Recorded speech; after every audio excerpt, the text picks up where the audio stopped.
Rais wa Ukraine Volodymyr Zelensky amepuuza usitishaji wa vita wa masaa 72 uliotangazwa na Rais wa Urusi Vladimir Putin mapema Jumatatu na kuutaja kuwa ni jaribio la udanganyifu. Hata hivyo, usitishaji vita huo wa masaa 72 ambao ni katika kusherekea siku ya ushindi ya Urusi tangu enzi za Usovieti baada ya kumalizika kwa vita vya pili vya ulimwengu, ilitangazwa na Rais wa Urusi Vladimir Putin akisema kwamba sasa mpira upo miguuni mwa Ukraine kukubali ama kukataa juu ya kusitishwa kwa makubaliano hayo, lakini amesema kwamba ikiwa watakataa, basi Urusi itaendeleza operesheni yake maalum ya kijeshi huko nchini Ukraine.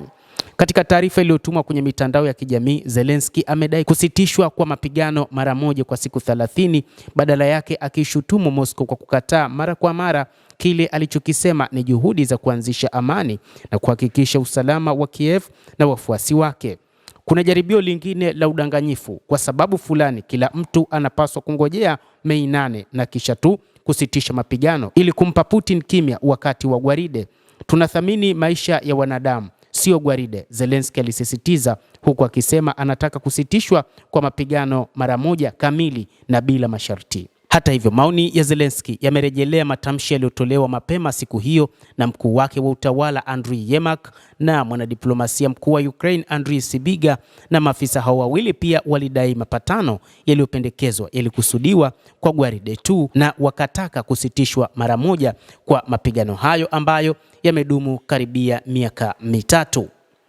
Hata hivyo, Ukraine haikubaliani na jambo hili. Volodymyr Zelensky wa Ukraine wakati huu inaonekana ni kama vile hayuko tayari kwa ajili ya usitishaji wa mapigano, na anasema kwamba na bado hajaeleza wazi kama vile ataamua kuachana na mapigano hayo ama la.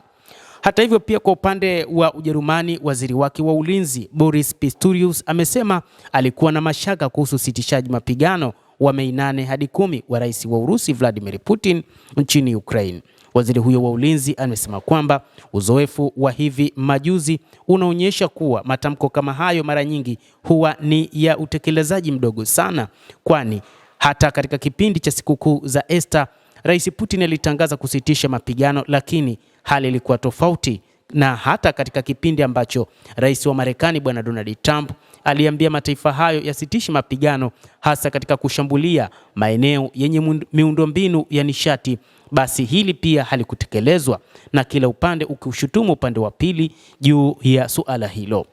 Hata hivyo, Ujerumani pia imesema inategemea kuendelea uungaji mkono wa Marekani wa ulinzi wa Ukraine dhidi ya Urusi, na waziri Pistorius anasisitiza kuwa vita hivyo vinaathiri usalama wa Ulaya. Waziri wa ulinzi wa Ujerumani pia anasema shaka yake ya usitishaji mapigano wa upande mmoja wa Putin ni juu ya kile ambacho kiliwahi kutokea siku za huko nyuma, na kwamba hana uhakika kama Putin ataweza kusimamisha mapigano dhidi ya Ukraine. Hata hivyo, uzoefu wake unaonyesha kwamba matamko ya Putin si ya kweli, lakini pia kwa mujibu wa wachambuzi wa mambo wanasema kwamba moja kati ya changamoto ambazo huwa zinatokea na hata kile alichokieleza Rais wa Urusi Bwana Putin ni kwamba kuna uwezekano majeshi ya Urusi yakasitisha kweli vita, lakini changamoto inaweza ikatokea upande wa pili wa Ukraine kufanya mashambulizi dhidi ya Urusi, na hapo Urusi kama alivyosema Rais Putin haitokuwa kimya, itaendeleza mapambano kama kawaida kufanya mashambulizi upande wa Ukraine.